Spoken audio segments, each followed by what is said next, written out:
El síndrome es que somos muy altos, tenemos problema cognitivo.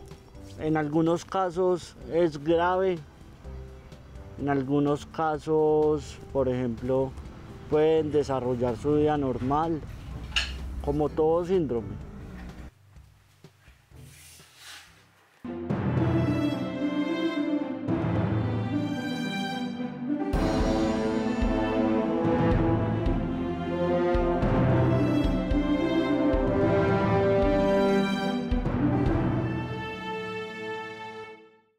En el embarazo de Juancho, el ginecólogo siempre nos decía que era un muchacho muy grande. Decía, es un muchacho grande, tiene una cabeza muy grande, pero pues no, ya no cabía, ya estaba muy grande. Entonces él nació de 8 meses, fue un parto bastante difícil, fue por cesárea. Estuvo 14 días hospitalizado, porque sí había muchas manifestaciones que los médicos acá en Manizales no sabían qué pasaba. Pero sí nos dimos cuenta más o menos como a los 3 meses que la esposa de un primo que es fonoaudióloga, ella me decía, Mariajo, Juan José no reacciona ni a los ruidos, ni a los estímulos, ni nada. Y siempre decíamos, qué niño tan juicioso. Y yo he sido maestra toda la vida. Soy maestra y yo debía de saber, ¿cierto? Pero ser maestra, ser mamá es completamente distinto. Entonces, de ahí lo llevamos a una cita donde una fonoaudióloga que le hizo unas pruebas. Ella inicialmente nos dijo, Juan José, ¿está sordo o tiene la audición muy disminuida? Nosotros nos dimos cuenta, ya después de unos mesecitos de haber nacido, que se le empezaron como a ver los síntomas de respuesta de un niño pues normal a lo que él estaba respondiendo. Realmente pues como familia sí nos dio muy duro. Era un niño, pero sin embargo un niño muy amado, demasiado amado, mimado y acompañado por todas nosotras, porque igual lo que hicimos desde el momento en que nos contaron pues que venía en camino. Madre, Dime. ya me voy. Bueno, mijo, listo. Llevas el celular, las llaves. Sí, señora, entonces tú me recoges. Yo te recojo, sí. Lleva las llaves. Sí, señora. Por favor, ahora organizas ese cable, Juan. Sí, señora. Mira que esté al derecho el tapabocas. No, te lo pusiste al revés. Revísalo bien, que esté con la parte que es para arriba. Las llaves. Que las tengo.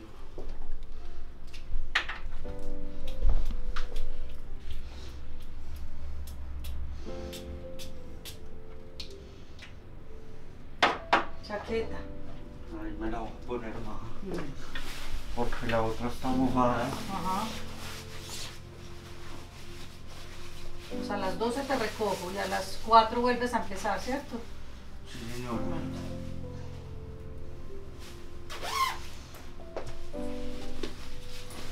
Llaves. Aquí está. Celular. Ahí está. Listo. Y ahí fue cuando ya nos dieron el primer diagnóstico, a los 3 meses de nacido, que eso fue muy beneficioso para Juan José, porque pudimos empezar a trabajar con él desde muy pequeño. Entonces el síndrome de Sotos está clasificado como un síndrome de sobrecrecimiento. Vamos a tener una triada que precisamente incluye tener la cabeza muy grande, es decir, una macrocefalia, tener una diversidad funcional cognitiva y tener un sobrecrecimiento. ¿Eso qué significa? Significa que estos niños o estas niñas al nacer, ¿cierto? Vamos a empezar a ver que su cabeza es muy grande y que además empiezan a tener una velocidad de crecimiento que va muy rápido. Es decir, vamos a tener unas tallas que se salen del promedio para la edad y además, pues como ya habíamos mencionado, una diversidad funcional cognitiva. Y pues generalmente, que es otra cosa importante, el síndrome de Sotos, el 95% del síndrome de Sotos van a ser cosas que nosotros llamamos mutaciones nuevas.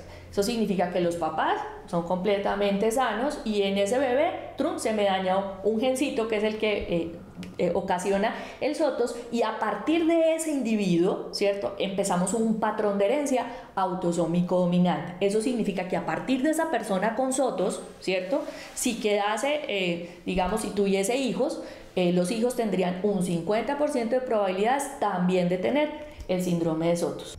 El síndrome es que somos muy altos, tenemos problema cognitivo.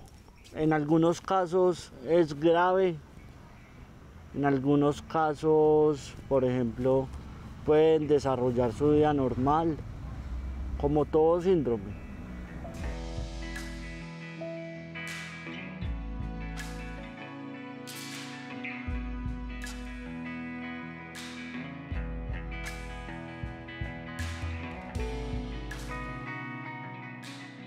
Entonces llegamos a Bogotá, donde el neurólogo Carlos Medina Malo, y él ya nos hizo el diagnóstico preciso y empezamos con las terapias físicas, fonoaudiológicas y de terapia ocupacional, desde muy pequeñito. Entonces, afortunadamente dimos con muy buenos terapeutas que nos ayudaron a nosotros como papás al manejo, porque no es fácil el manejo. Sí, eran tratamientos que nos mandaban por 3 meses y cada 3 meses íbamos al control y siempre cada control era algo positivo que encontrábamos. Mucha mejoría en todos sus aspectos, entonces sí, fue desconcertante. Nos enseñaron a ser papás de un niño con dificultades, pero pues pudimos hacerlo porque contamos con mucho apoyo de la familia y con mucho apoyo de los médicos que nos acompañaron. Pues en genética realmente los tratamientos, digamos, curativos no existen, ¿sí? Vamos a tener manejos sintomáticos, vamos a tener manejos, digamos, una suerte de prevención. Nosotros hablamos de prevención primaria, secundaria y terciaria. La terciaria es que el niño ya nace con las características y yo lo que voy a prevenir son las complicaciones. Entonces yo no estoy tratando como tal, no estoy curando el individuo, pero sí lo estoy adaptando para que pues, pueda tener una calidad de vida adecuada. ¿Cómo te fue hoy? Que volví. Bueno, señor. Encontré todo muy raro porque se llama el deán. Allá es por edades o... No, por edades no, por nombramientos. Sí. El obispo nombra. Te van a coronar. La abuela que viene. La abuelita, feliz. Es muy amable, muy cordial, muy alegre, muy saludable, más que un árbol de malva. Es un niño feliz, gracias a Dios. Ha tenido la acogida de toda la familia.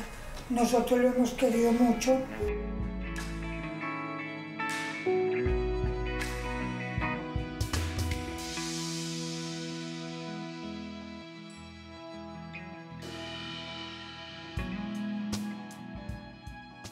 Yo digo que Juancho fue afortunado porque cuando él empezó como su escolaridad, que fue en el jardín, fue un jardín que yo tuve con una compañera y pudimos trabajar de la mano y nos ayudó mucho el terapeuta que Juan José tenía como para el trabajo con él. Rigoberto nos aconsejó un colegio que estaba empezando sus pinitos también con inclusión en esa época, que fue el Colegio San Gabriel, entonces nos ayudaron mucho con el proceso de Juancho. Lo pasamos al Gemelli y él hizo su primer grado de primaria en el Gemelli y ahí trasladaron al papá a Bogotá y nos fuimos a Bogotá. En Bogotá sí fue muy duro, conseguir colegio era muy difícil porque lo primero que hacían era mirar a Juan José, entonces no hay cupo, ni siquiera, fue bastante duro porque daba la impresión de que entonces no cabía como en ningún lado. Hasta que por fin llegamos a un colegio que lo recibieron muy bien, que fue el Emilio Valenzuela. Y allá él estudió su primaria hasta 8º grado y luego cuando volvimos a Manizales terminó nuevamente en San Gabriel. Pues como tal primaria no sentía tanto como el acoso entre los estudiantes, pero sí me veía como más alto, entonces ahí como que chocaba yo con el grupo. pero fácil no fue. De la parte cuando él inició su adolescencia, que era la parte donde debía relacionarse como con compañeros y con amigos, y eso no fue fácil. Ahí sí no fue tan fácil, esa parte fue más difícil para él.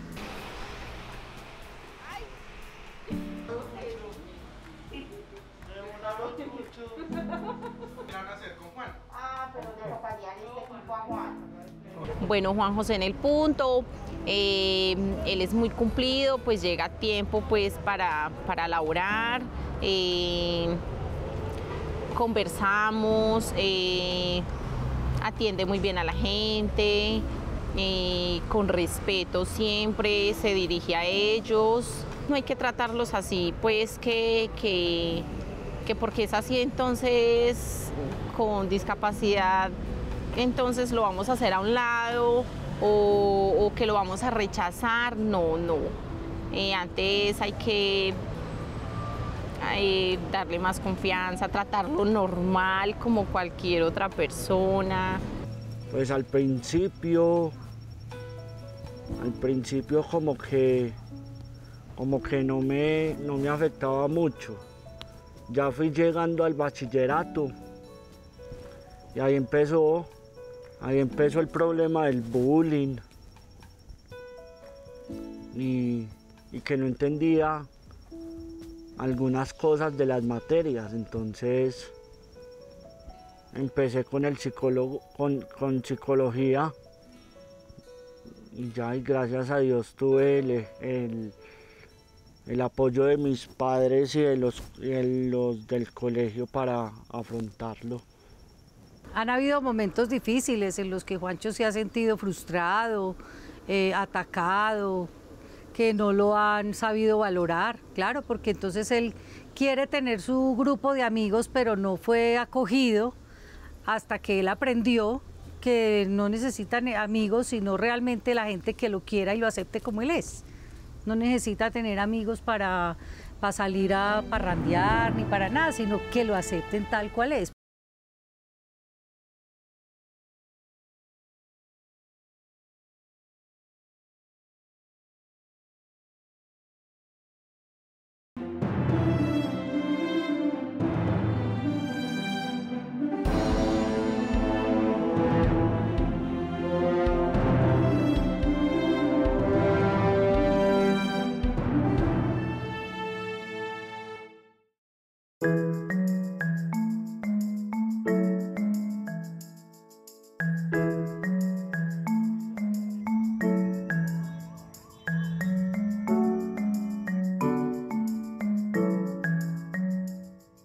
¿Cómo evaluamos nosotros precisamente la diversidad funcional cognitiva? Utilizando escalas que para muchos son bastante arbitrarias, ¿cierto? Que es la medición del coeficiente intelectual. Eso ha tenido muchísimas discusiones precisamente porque yo estoy dando un número. Entonces yo digo 70, 50, entonces severo, profundo, etc. Vamos a tener cuestiones ocupacionales, cuestiones que nos evalúan que definitivamente esa persona sí puede autodeterminarse, agenciarse y ser independiente. En otros casos vamos a darnos cuenta que definitivamente necesitan otra persona. Entonces, ese es el gran espectro de otro tema que es bellísimo y que los invito a revisar, que son precisamente los ajustes razonables. Entonces, los ajustes razonables implica que yo le voy a proporcionar a esa persona todos los elementos, inclusive con parte de mi ayuda, para que pueda lograr cumplir con sus objetivos. Porque muchas de las personas con alguna discapacidad escasamente pueden lograr un bachillerato. Juancho logró su bachillerato. Él cuando terminó su bachillerato quiso estudiar psicología y empezó un semestre de psicología. Yo sabía que no iba a ser fácil, pero en la Universidad de Manizales lo aceptaron. Como a los 2 meses yo lo empecé a ver triste, aburrido, ya no se levantaba con ánimo, dejándolo a un lado. Entonces cuando yo fui a la universidad y dije, bueno, cuéntenme cómo va, me dice, ¿y usted por qué lo puso a estudiar psicología? Le dije, pues porque ustedes lo recibieron, ustedes le hicieron la entrevista. Yo no soy la que lo acepté aquí, fueron ustedes. Entonces ellos se dieron cuenta que fue un error haberlo admitido porque no estaba preparado para seguir la universidad y ellos tampoco le brindaron el apoyo para eso. Me faltó disciplina. Yo siento que me faltó disciplina, pero también necesitaría como un instituto que me apoyara en los diferentes espacios de aprendizaje.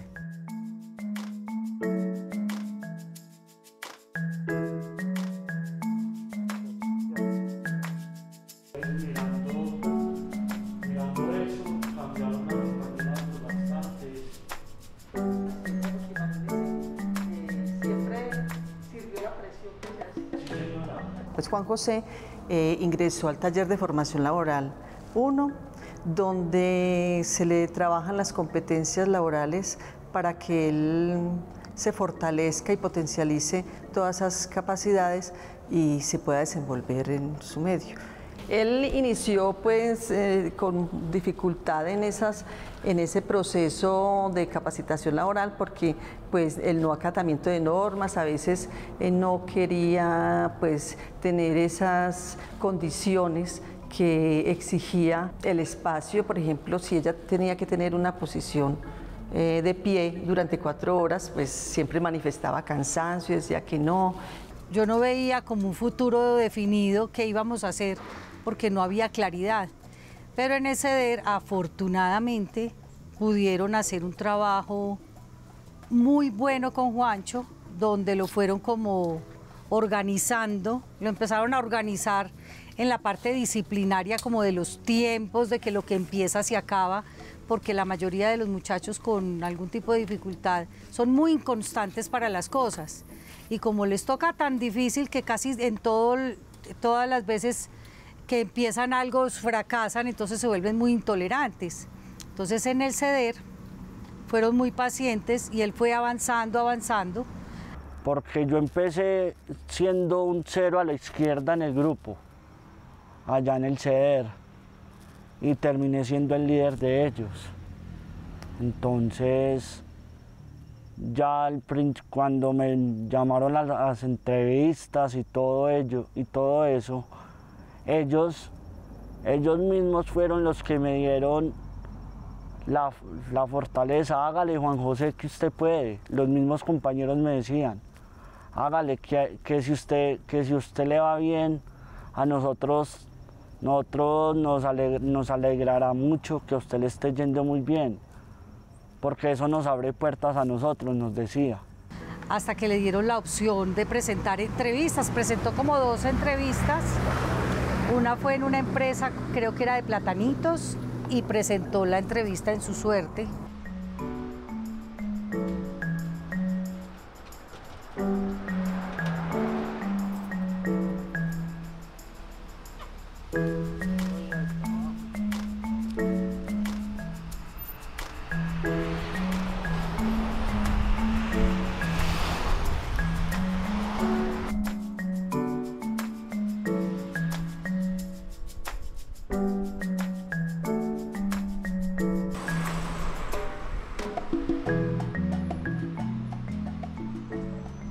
Las exigencias deben ser como cualquier otro trabajador.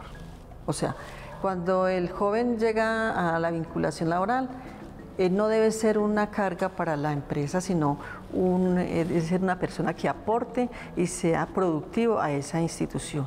Entonces, Juan José, pues él tenía también mucho conocimiento en sistemas y eso le facilitó mucho el ingreso a Su Suerte. Juan José no tiene límites para las cosas.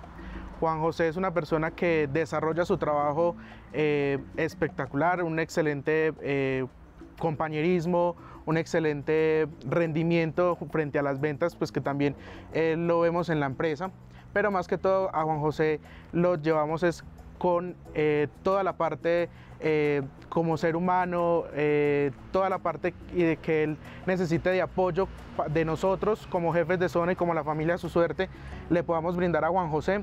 Él la va a encontrar siempre en nosotros. He trabajado muy de la mano con él, he trabajado también con todas las compañeras. De hecho, lo tengo pues en el punto donde es mi oficina, ubicado para yo estar pendiente de él. Todo lo que él requiera, todo lo que él necesite, siempre va a contar con mi apoyo, y no solamente conmigo, sino con toda la parte de la empresa. Todas las áreas de la empresa cuentan con el apoyo para esas personas del área de inclusión. y ahora con la oportunidad que se le dio de esta inclusión laboral con su suerte y el acompañamiento del CEDER, pues vemos que es una persona que está apta para encarar su vida laboral, su vida productiva con un acompañamiento.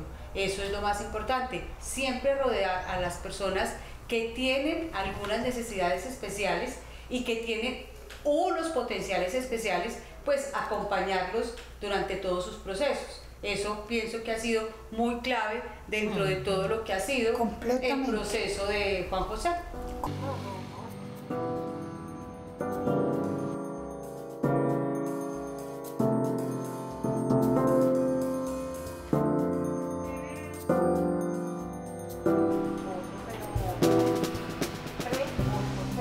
Tiene muchas ganas de estudiar administración.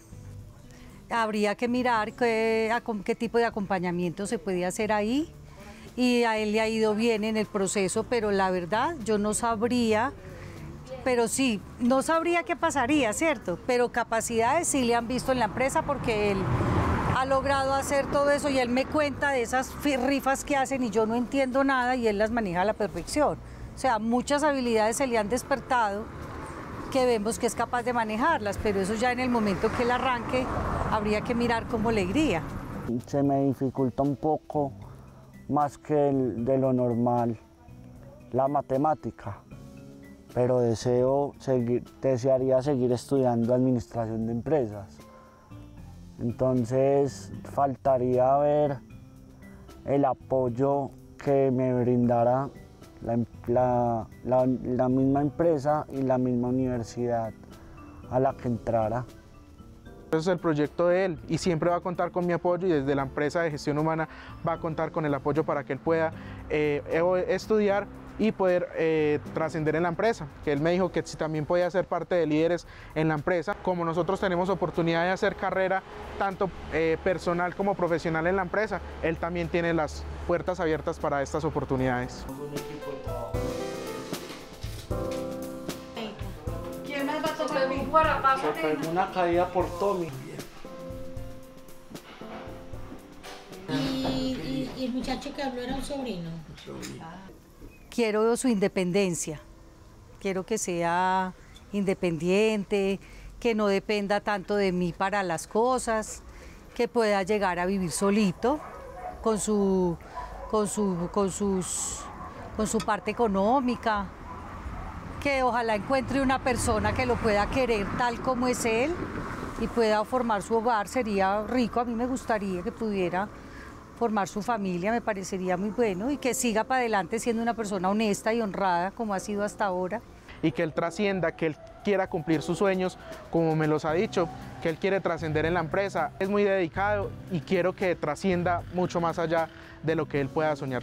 Él mismo, a medida que va transcurriendo el tiempo, va presentando sus competencias y va viendo lo que él realmente es capaz, porque pues yo creo que no es ni de presentar como una estigmatización, sino también más bien como esas habilidades que él va adquiriendo en el proceso de formación o en el proceso de inclusión laboral.